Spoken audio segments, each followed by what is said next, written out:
Grand Matin Sud Radio, 7h-10h, Jacques Cardoz. Il est 8h17 et on va donc aborder ce sujet des retraites, épineux sujet dont on parlera probablement tout au long de la rentrée. Pourquoi ? Eh bien parce que en ligne de mire, il y a l'élaboration du budget. Alors comment faire des économies, puisque c'est le thème chaque année? Comment le gouvernement doit-il faire des économies? Où trouver les coups de rabot nécessaires? Le projet de financement de la sécurité sociale s'annonce tout aussi délicat que celui de l'année dernière. Pour y voir clair, avec nous, Christian de Boissieu, économiste, professeur à la Sorbonne. Inutile de dire donc qu'il est expert de la question. Bonjour Christian de Boissieu, merci d'avoir accepté l'invitation de Sud Radio. Alors l'idée qui émerge, c'est que les retraités les plus aisés pourraient pâtir des arbitrages à venir pour le budget de l'automne. L'annonce avait été faite sur notre antenne le 31 juillet par le ministre des Comptes Publics, monsieur David Amiel. Depuis, vous nous confirmez que l'idée a largement fait son chemin? L'idée a fait son chemin, c'est pas nouveau, hein. C'est pas une idée nouvelle. Vous vous souvenez que Michel Barnier et François Bayrou, à l'époque Premier ministre, avaient buté sur ce sujet, qui revient, qui est une sorte des marronniers de l'été ou de la rentrée budgétaire. Je veux dire, je sais pas très bien ce que c'est qu'un retraité aisé, parce que personne n'a dit où est la frontière. Vous vous souvenez qu'à l'époque, François Hollande parlait des riches en disant c'était ceux qui gagnent plus de 4 000 euros à l'époque. C'est ça, ouais, il avait défini 4 000 euros, oui, absolument. Bon, tout ça est assez arbitraire. Je rappelle quand même, je crois qu'il faut, si vous voulez, les faits sont têtus, il faut partir des chiffres. Vous avez 18 millions de retraités en France, à peu près. Et sur les 18 millions, vous avez une retraite moyenne qui fait à peu près 1 700 euros brut. Et puis, ce qu'on appelle la médiane, c'est-à-dire 50% des Français ont une retraite brute inférieure à 1 300. Alors, si je continue sur les chiffres parce que avant même qu'on ait un avis, je crois qu'il faut partir des statistiques. Si on a une année blanche sur les retraites, supposez que l'année prochaine, on n'augmente pas les retraites en lien avec l'inflation. Supposez par exemple que l'inflation soit de 1 ou 2% par an, ça permettrait d'économiser sur une année pleine. Si on applique ça à l'ensemble des retraités, les 18 millions que j'évoquais tout à l'heure, on économise 6 milliards d'euros. Ouais. Si vous fixez un seuil en appliquant cette année blanche uniquement aux retraités qui sont au-dessus d'un certain seuil, et c'est pas à moi de le définir, et personne n'a parlé de ce seuil. Est-ce que on considère qu'un retraité aisé, c'est au-dessus de 2 000 euros, 3 000 euros par mois? Moi, j'en sais rien. Et évidemment, le Premier ministre et les responsables politiques n'ont pas donné de chiffres. Alors, quand même, Christian de Boissieu, je vous corrige sur ce point, parce que Serge Papin, lors d'une interview, c'est le seul moment où où un chiffre a été évoqué. Il a évoqué du bout des lèvres le seuil de 3 000 euros. Donc, c'est là-dessus que s'appuie aujourd'hui le monde médiatique pour dire, ça pourrait être le seuil choisi. Je ne vais pas vous demander de faire un calcul là de bon matin à 8h20 sur la partie de ceux qui gagnent plus de 3 000 euros, mais évidemment ce ne sera pas 6 milliards. En tous les cas, ça ne sera pas 6 milliards et je ne sais pas quelle proportion ça sera. Là, il faut faire un calcul et excusez-moi si le propos de M. Papin m'a échappé, mais je veux dire par là que ça va être compliqué. Ce ne sera pas forcément celui-là. Je faisais juste référence à ça parce que c'est ce qu'il a dit médiatiquement. Et vous disiez du bout des lèvres. Ça veut dire que personne n'est sûr de ce chiffre et tout ça est assez arbitraire. Mais ce que je veux dire par là, c'est que supposez que en appliquant ce seuil, moi j'ai pas fait le calcul et personne l'a fait à ma connaissance, ou peut-être dans les ministères. Supposez qu'on applique ce seuil de 3 000 euros, c'est pas 6 milliards effectivement qu'on va économiser, c'est peut-être, je sais pas, 3 ou 4. Bon, pour un coût politique qui va être très important. Je répète que Michel Barnier et François Bayrou à l'époque sont en partie tombés là-dessus. Oui. Bon, donc il faut comparer l'avantage financier qu'on en attend, c'est-à-dire réduire un peu les dépenses, et le coût politique.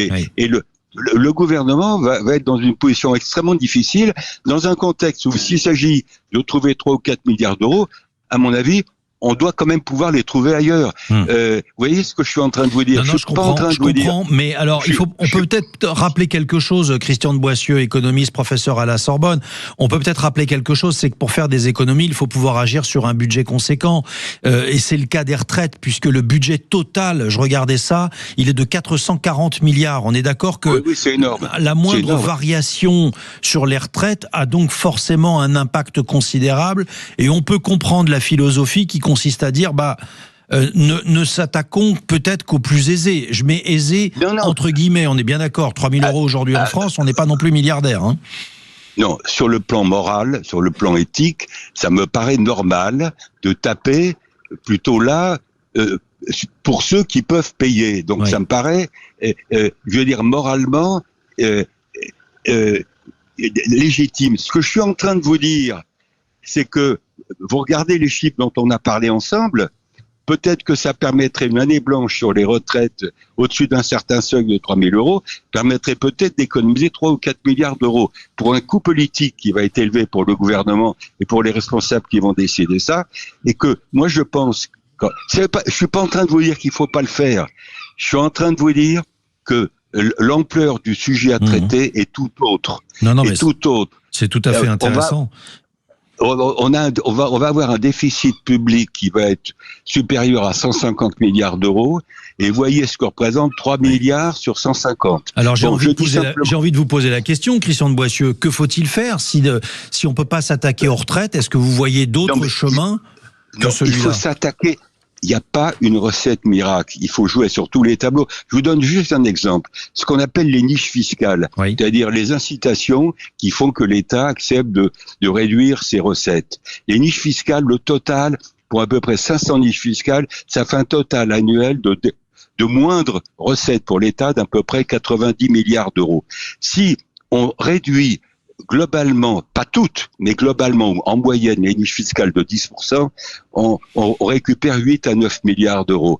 Il y a des dépenses publiques également sur lesquelles il faut agir. Je voudrais, si vous voulez, je suis pas du tout en train de m'opposer à cette mesure. Non, mais c'est intéressant, Christian de Boissieu, l'exemple que vous prenez sur les niches fiscales, parce que peut-être que le coût politique est également moindre, et même symboliquement, le fait de s'attaquer, parce que c'est la question que j'allais vous poser, s'attaquer à des retraites, quelque part, il y a une forme d'injustice. Les gens qui ont ces retraites aujourd'hui, et si je prends quelqu'un au téléphone tout de suite sur l'antenne de Sud Radio, et qui touche 3 000 €, il va me dire, oui, mais moi j'ai cotisé toute ma vie. C'est pas à 65, à 70 ou à 75 ans qu'on va me faire des coups de rabot.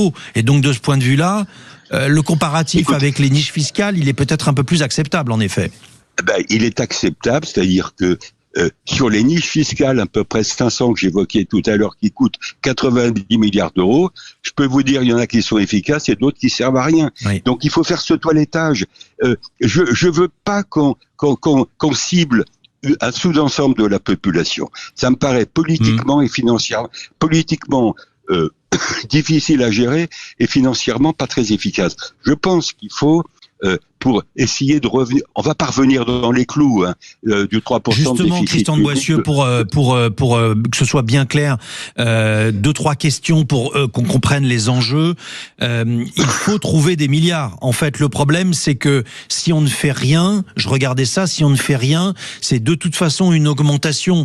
Et or, le gouvernement a des engagements, on est censé être en dessous des fameux 5%. Bon, tout ça est un peu technique, mais en fait, ce qu'il faut expliquer à nos auditeurs, c'est qu'il y a une forme de contrainte à faire des économies, c'est ça? Si on ne fait rien, on va dans le mur. Et on va dans le mur vis-à-vis de nous-mêmes, vis-à-vis de l'Europe, vis-à-vis de nos partenaires européens. La France est en 2025-2020. Et de nos jeunes. Bien sûr, il y a un problème d'inégalité intergénérationnelle. Et moi qui suis pas tout jeune, je veux dire, vous l'avez dit, prof de fac, je veux dire, j'ai en face de moi des jeunes quand je fais des cours, et je pense à eux, et je pense à ces problèmes d'inégalité intergénérationnelle. Simplement, je pense qu'il ne faut pas stigmatiser les retraités. Comme vous l'avez dit, moi j'ai l'âge de la retraite, même si je suis pas à la retraite, je suis encore très actif. Je veux dire, il ne faut pas cibler tel ou tel sous-ensemble de la population. Vous allez voir que ça va soulever des vagues, alors que je pense que on peut prendre des mesures sur les traiter, d'y favoriser à condition de définir un seuil qui soit pas trop bas. Mais si le seuil est pas trop bas, vous avez dit, je l'ai dit tout à l'heure, ce qu'on peut en attendre en termes de gains, de réduction des dépenses est limité. Il faut jouer sur tout un ensemble de tableaux et pas sur un seul. Les charges d'intérêt de la dette croissent naturellement avec l'augmentation des taux d'intérêt. Nos marges de manœuvre se réduisent. Et vous l'avez dit vous-même, si on ne fait rien, nous allons dans le mur. Donc, les mesures qu'on va prendre, et je termine juste ma phrase, les mesures qu'on va prendre dans le budget 2027, si on les prend, politiquement ça va être compliqué, ça va juste permettre de stabiliser les choses à des niveaux trop élevés. Déjà trop élevé. Dernière question, Christian de Boissieu, économiste, professeur à la Sorbonne. On parle avec vous d'une possible réforme des pensions de retraite. Ça fait partie des idées qui sont évoquées pour l'arbitrage des budgets de la rentrée. Dernière question, si les arbitrages sont mauvais et qu'on se retrouve avec une augmentation du chômage, ce sera aussi moins d'argent qui rentre dans les caisses. Donc il faut aussi penser à cela par rapport... Parce que je dis ça parce que il y a aussi des idées sur... réduire les aides au travail-emploi, et notamment, je repense aux jeunes, malheureusement, à ce mécanisme qui permettait d'emmener des jeunes vers l'emploi, et là aussi le gouvernement veut raboter une partie des aides. C'est une mauvaise idée. C'est complètement idiot. Moi, j'ai en face de moi beaucoup de jeunes qui sont en alternance, et ça les aide à trouver des CDD, parfois des CDI, un premier emploi. Donc c'est pas sur l'aide à l'emploi des jeunes qu'il faut faire le rabot. Je veux dire, la croissance va être faible cette année pour des tas de raisons sur lesquelles je reviens pas. Le chômage, vous avez vu qu'on est à 8,3% de chômeurs sur le dernier chiffre. Ça sera impossible d'atteindre la cible de monsieur Macron d'un chômage à 5% au moment de la fin de son deuxième mandat. Donc les problèmes de chômage reviennent en priorité à côté des problèmes de pouvoir d'achat. Et la difficulté, c'est de régler tout ça. Il faut se créer des marges de manœuvre. Il faut jouer ça dans le temps. C'est pas en 3 mois qu'on va régler les problèmes de la France. Pour revenir sur la question que vous me posiez au départ, la question de l'année blanche pour certaines retraites est une piste. Pas de miracle, et surtout ne pas cibler une partie de la population. Voilà, c'est tout. Merci infiniment, Christian de Boissieu, de nous avoir éclairé. Je rappelle que vous êtes professeur à la Sorbonne, économiste, et on a parlé effectivement des pistes de possibles réformes des pensions de retraite. Merci à vous.